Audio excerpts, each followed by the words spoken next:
8, 7, 6, 5, 4, 3, 2, 1. International superstar, Miss Mother B. Rocker!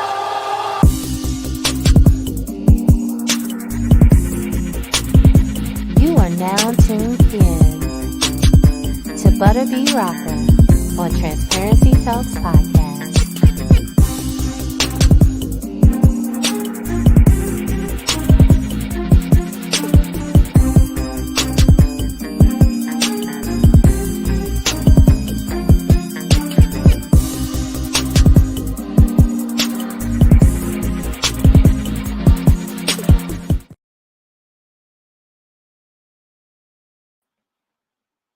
Hello, hello, hello. Welcome to another episode of Transparency Talks Podcast. I am your girl, Butter B Rocker. Listen, we have an amazing show for you, but before I bring on my special guest, I want to let you guys know that BBR Indie Film's first screening last night, oh my God. First of all, it was sold out, and it was so incredible seeing all of those films on the big screen. So we are going to be doing the next one on January 10th. We will be starting to accept submissions starting on Friday, this Friday coming up, and I'll be announcing it and everything. Also, my film that I executive produced, wrote, and directed, and y'all know I starred in it and put my own music in it, Finding the Perfect Guy. It is now on 15 platforms, on 15 streaming platforms. As y'all know, my film has been out for 2.5 months. So y'all know I'm ecstatic about that. But y'all didn't come here for only that. Y'all came here for the man of the hour.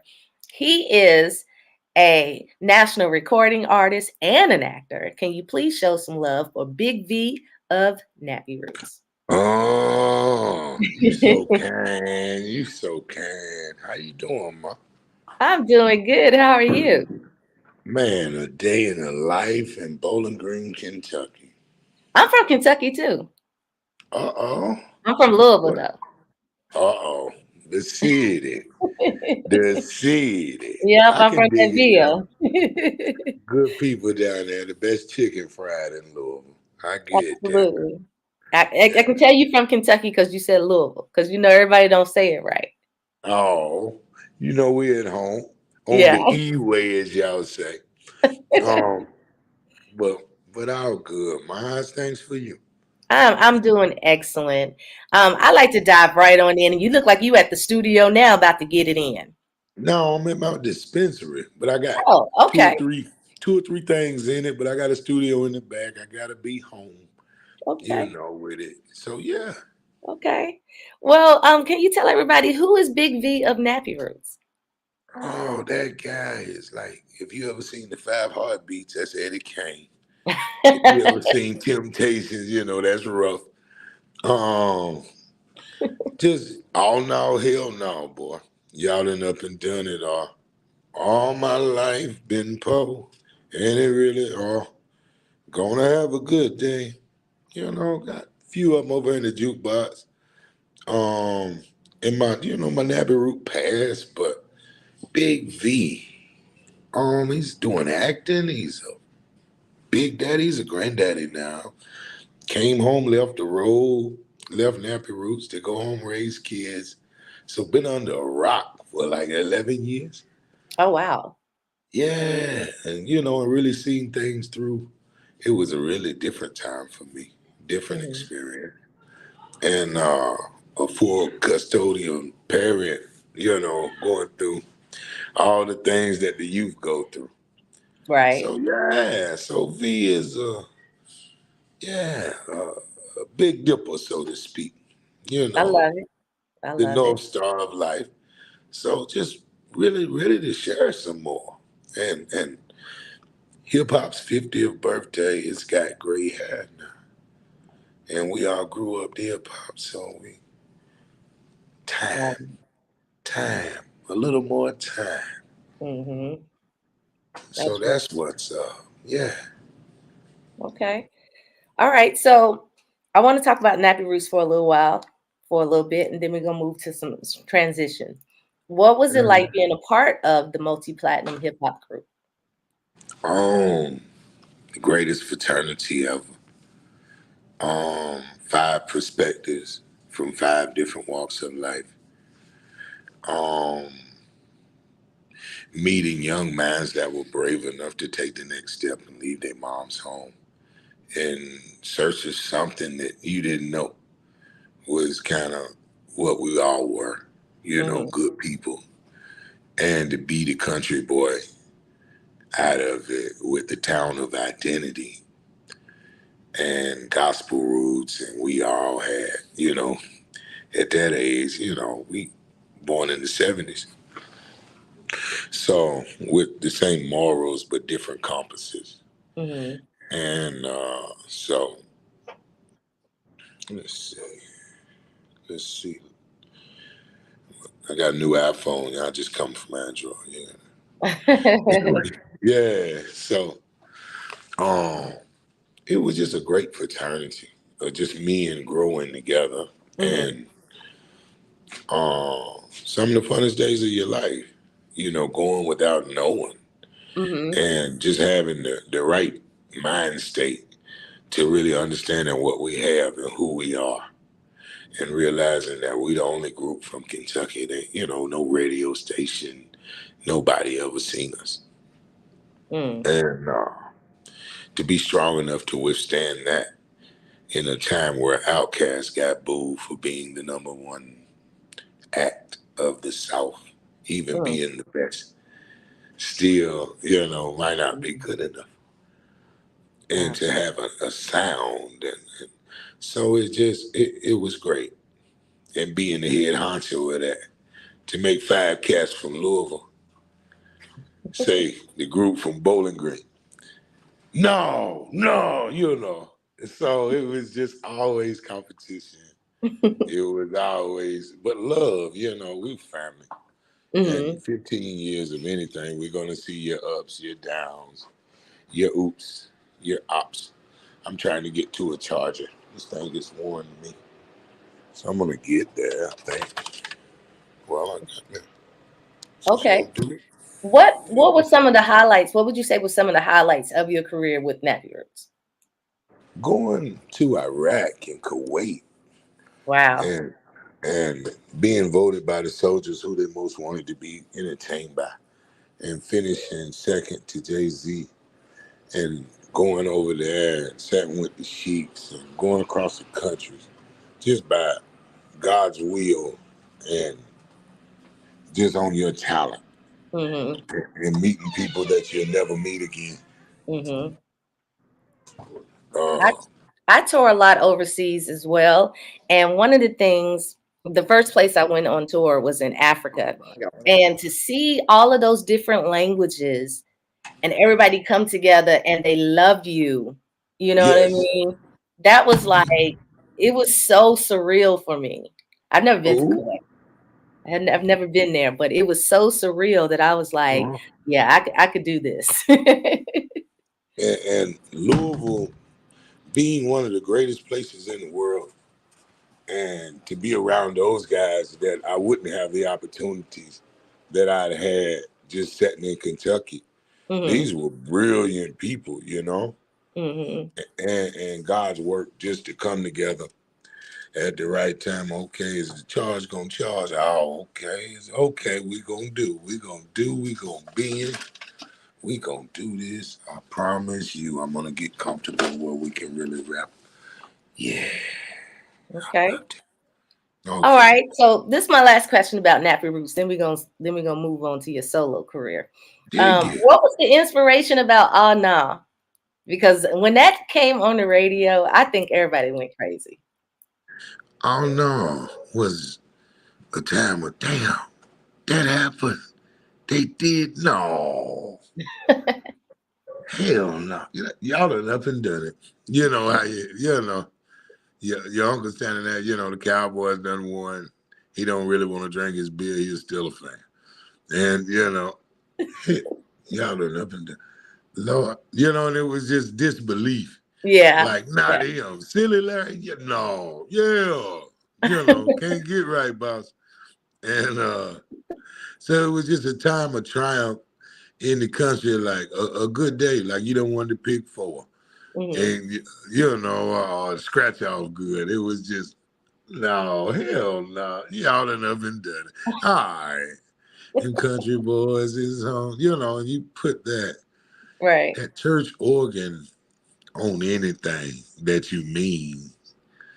And it just kind of led the way and got us in the room with producers of all kinds, Jimmy Jam, Terry Lewis, Kanye West opening up for us, with John Legend opening up for him, and Slum Village when we were still giving this music and identity, and watching Kanye, and we going to the brunches and Grammy breakfast and sitting out with Prince and Ashford and Simpson. Kanye West, to my love, he's like, when I met him, he was H to the Izzo, through the wire, and, he just went through that wreck and everything, and he was just leaving Rockefeller, and as an artist, and to watch our success, say in reality rap over at Atlantic when we were doing that. So he was opening up. I was like, so we were around each other, and to watch him go from Shaka Khan samples to with music, he was asking me like, "What you think about Jesus Walk?" And I say, "Boy, Jesus ain't never lost where I'm from. He coming. Granny's diabetes, boy. You go. Right. And so just watching that and being part of that move and that twist where Nappy Roots was there talent-wise, but not business sound yet, because we hadn't seen it enough.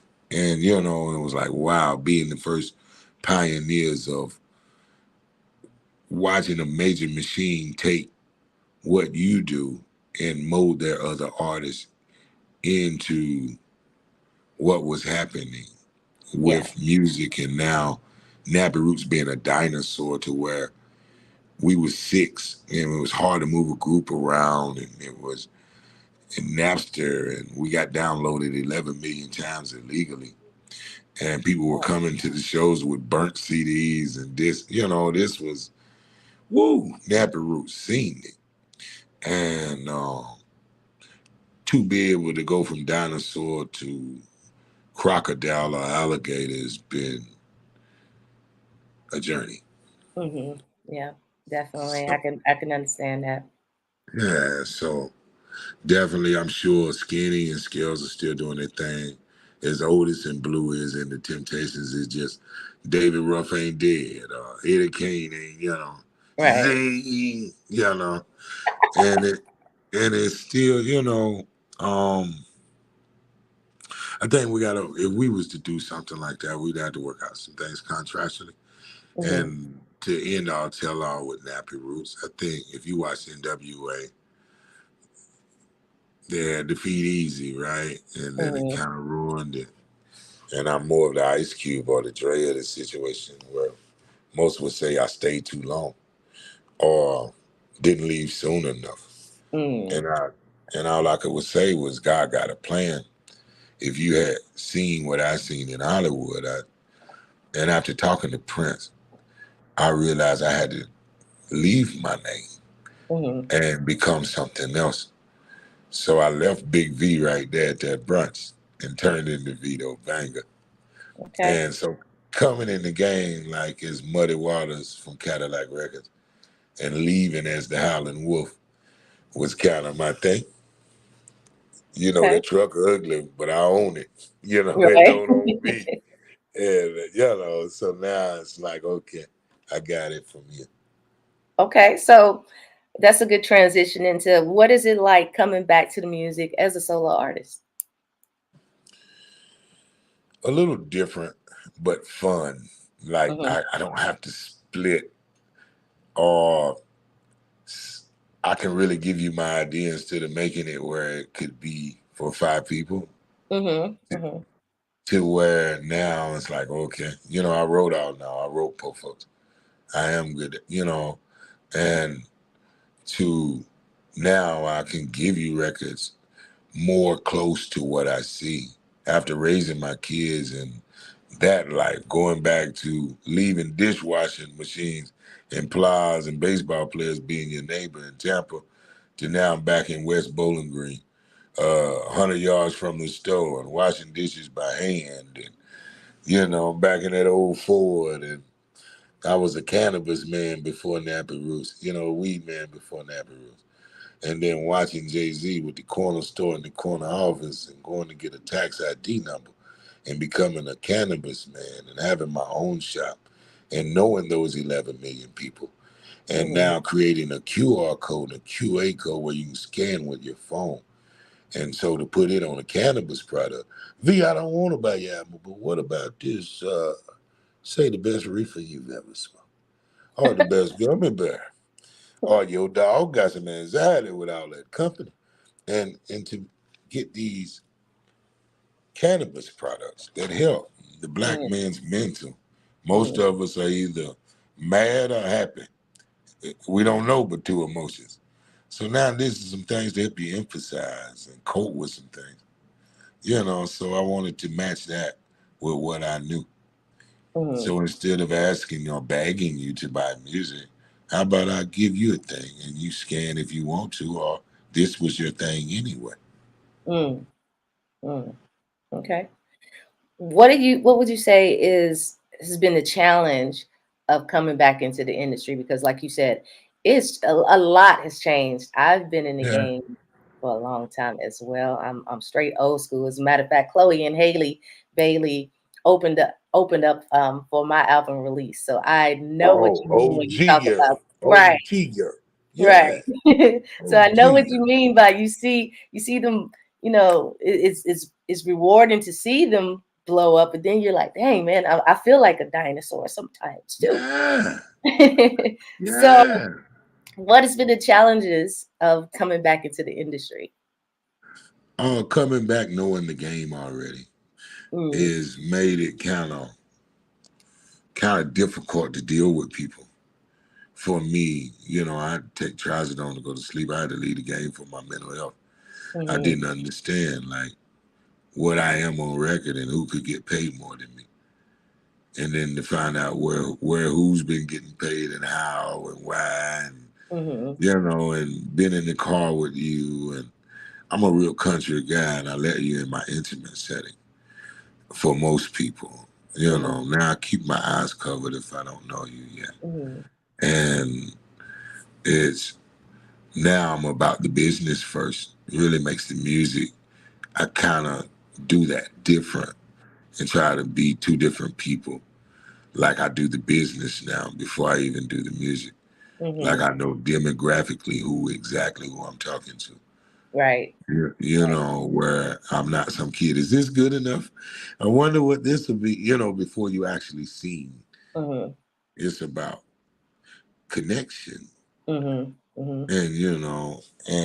so now and then is knowing that there's 11 million people that know me, that respect my work. And to be the king of barbecue music already. Double XL top 10 rap voice, one of them at all time. And you just heard me as a group.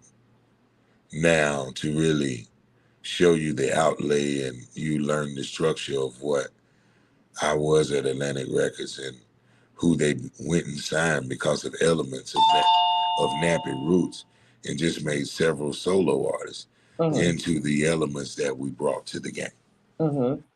And go ahead.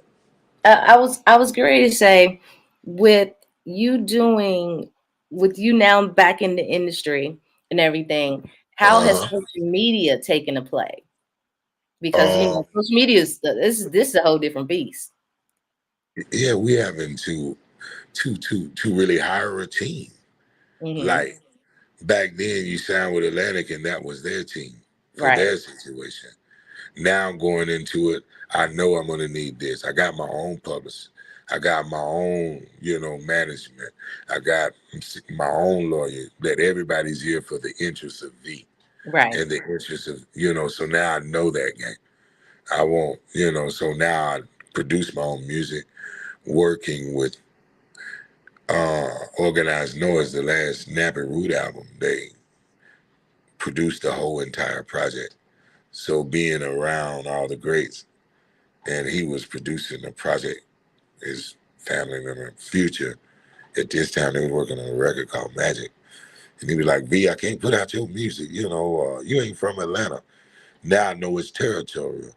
Now I know, instead of, hey, I need your help, realizing it's a cold world. Mm-hmm. And you are where you from. In your backyard, you really need that. Mm-hmm. And the grass rooted. Like, if you ever need your home, it's really home. Like Texas, they hold their own artists down. Right. Where Kentucky, we kind of listen and see who's hot instead of deciding who we're going to make hot. Right. So it's time to give Kentucky a mouth and give Kentucky some identity again as a solo artist. And now that we got ESTG and we got Bryson Tiller and Jack Harlow and several other artists I'm leaving out. I was hanging out with Static before, with the pneumonia and the thing. And we was out on Okolona and the Chrome Shotgun, and you just wrote Lollipop. And then I understand about music business and how owning the publishing brings death. And, and sitting there talking with Prince. And then being around the industry a while really lets me know now to come in with a serious team. Mm-hmm. Mm-hmm. And so now I insulate myself with only family, and I only take my glasses off at home. I feel it. I feel it. You mentioned Organized Noise. My cousin's a part of Organized Noise. Right on. Rube, Reed, they made me feel right at home. Yeah. Who's in the dungeon out there, past Cascade. Yeah. And so a lot of days, and Reed really freed me. He let me know contractually that me and Skinny shouldn't be together anymore. So that was the kind of the beginning, ending of Nappy Roots for as we knew it. That was the last album. For me, me and Skinny couldn't be around each other after that. After Rico was like, I've been waiting to meet the champ, the sound, and Right. He had been around Skills and Skinny for months at a time, and he let me know these are not your, So that was the end of that. I grew up that day. And I just went home. It was like Lionel Richie leaving the Commodores. I'll just take my sound with me. Yeah. And sail on down the line about half a mile or so. Right. Just the country boy rap, king of barbecue music, Vito. So what inspired you to pursue acting? Oh, I always done it. In high school, I was drumming theater. The rest of the guys would go to small engines. I'd go to geography and television. So I kind of, my ID already. I already had my identity. My lock was set. So acting, I had been through a lot of trauma in my life already. And I was already into it. So I just needed the opportunity. And COVID slowed the world down. Yes. And I got with some older friends and was like, you gonna stop bull jabbing with the world, man, and share with us that. And so, looking at Latifah and Ice Cube and Will and the rest of the guys who make that crossover and do it really well, I thought now more than ever would be a time to put some expressions and see what I'm gonna do. And Jamie McCoy, longtime friend that managed a bunch of group over the Universal Days, had films and work. So I, dip and dab in a few BET Plus and a few things. And then she had a real role that come across, and she has a nice cast. She's like, I can't pay you much because I ain't seen you, but I won't give you an opportunity. And then it was like, And then so wrestled with the big boys for a while. I was like, shit, I want to write my own thing. So here I go. And so sitting in my dispensary with high man thoughts, studio in the back, and after shooting a few movies and 5 albums in the can, different genres, and 3 more, just wanted to start writing movies after that. It kind of got flooded in my mouth. So now I'm at home where Kentucky, where you can grow. The ground's good. Now, I don't live in Kentucky no more. I moved to Atlanta years ago. I moved to Atlanta. No, don't tell me that. Yeah, but all of my family's still in Louisville. Everybody's still in Louisville. So I come there a lot. And Black is the father to one of my cousins and everything from the group Player. So I come there That's often. my dog. Yeah. My I've cousin worked is with singing Black. now as well. His son, he's a beast. He's a beast. He got to be. Louisville do it. Yeah. You know what I mean? like, I love Bowling Green. I'm from Bowling Green. I am Bowling Green. But I've had some nights in Louisville. When you said Oklahoma, I said, okay. I'm around there, Right. Yeah, I'm out on the loop, Oklahoma. Come across the bridge. I don't hang out in Clarksville much. I don't know nobody. But I'm all over, definitely in Shavlin, doing me. Right. Keeping it in Kentucky. Right. Keeping it Kentucky. Okay, so I got another question for you. So, all right. So you transitioned into doing films, and then you said, you know what, I can do my own. You sound like me, because I went into I transitioned from music, and in 2019 I fell, torn meniscus, torn ACL, dislocated my shoulder, which took me off the road. And so I decided to do my own film that just released 2.5 months ago. And I executive produced it, wrote, directed, and everything. Congratulations. Right. Thank you so much. But, doing somebody else's film and doing your own film, those are two different things. So take me through the process of that, because I have a feeling you was very hands-on in your own project. And I mean, again, it's totally different when you come from the other side. Yeah. And I'm from West Bowling Green. And then mama twisted the bag and daddy was a garbage man. You got an education with a busted mouth, And so learned that. And now it's just like, okay, I went out to the world and seen these things and seen how other people would do. And I was glad for them pricking my hand and giving me opportunity. And now to have a fan base and to get with a media that we make and redo some things bigger and restructure some things. And it's all about the money staying at home in Kentucky. Now we gamble and do things. And I spent time in Atlanta. Used to live down the street from Walters Hit Factory. I would stare at the McGrady, and that's what it was. My favorite food is the tavern on Hill and Grant. You know what I'm talking about? Yeah. Where they smoke the wings and fry them at the end. That's it. Yeah.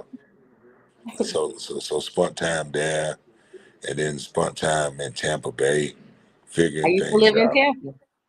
I lived on Bruce B. Downs. I don't remember where I used to live, but I used to go to King High School. I went to Hillsborough High School, then I went to King High School, then I came to Atlanta for 12th grade. That's what is we can just do it, huh? We can just be anywhere, huh? Yeah, we can be anywhere. We can be anywhere. So as we are about to close, I know that you became a spokesperson for the Light of Chance program. Yeah. Can you tell me about that? Breathe, light a chance. Meaning find your you. Who are you? Identity. What's your favorite color? What's your favorite song? What weather could you do without? What car will you drive? Where will you live? They gonna want what they had. You're gonna have to like what you got. What do you get up and do 2 hours a day to prepare yourself for the world? Or who are you? And what so we work on identification. And most are kids that couldn't do music or something that can't express themselves under their parents' budget. and couldn't see themselves, can't dress the way they want to, don't have the self-esteem that a haircut and a washed ass bring. So we got this program, we work on you right now while you're shaping you. Now you come from your parents, what do they do? With a credit score and not a kid so early, what you think about living right here where you from and knowing who you are, and life ain't so bad with 830 credit score, making $100,000, knowing where you from, loving where you from, and they live like that, kind of life you used to, but you can make it. You can do this and this and do it like this. And so we just giving situations identity and room to grow. And females as well. That ain't the MC Waka Flocka over there. I know your hormones is raging. But I'm telling you, he ain't gonna look like that in 5 years. If he got it now, he ain't gonna have it then. Somebody's feeding that duck. Right. So we gotta learn to be who we are early. And so that's what Breathe Light a Chance, being at home with my kids and being a full-time dad. And being sometimes the only dad in West Bowling Green, with people, so I just felt that it just put me in the right place to be around kids and to help shape, mold minds as much as I could. Okay. Well, how can people reach you? On real.com. Now, Big V on Instagram, Big V of Nappy Roots, Vito Banger, Vito Tisdale. I'm always at my dispensary, Vito's, Luther's Janitorial, not Vito's dispensary, where we got something to make the dog quit barking and make your cat a little friendlier. Something for a cheating husband, misplaced wife, athlete that ain't quite got it together. We got some real set down for you here. We ain't just selling headshot things. We really talking the minds and spirit displays, empathetic, uncomfortable, those kind of expressions, and to go along with the rest. So where they doing real music at, I'm in Bowling Green. Always where they getting high. Finna be on concerts and live roads. I'm back in the Chitlin circuit, y'all. Got a few records. Want to share it with you. We're gonna do daytime parties though. Moment you talk about spinning the block, I'm gone. And that's about it. That's what they say. If your boy say, that's the post. Okay. Well, I'd like to thank you so much for being a part of Transparency Talks podcast. I'm going to say goodbye to everybody live, but you stay on, okay? Right on. Okay. So with that, everybody, we will talk to you guys later. Peace out.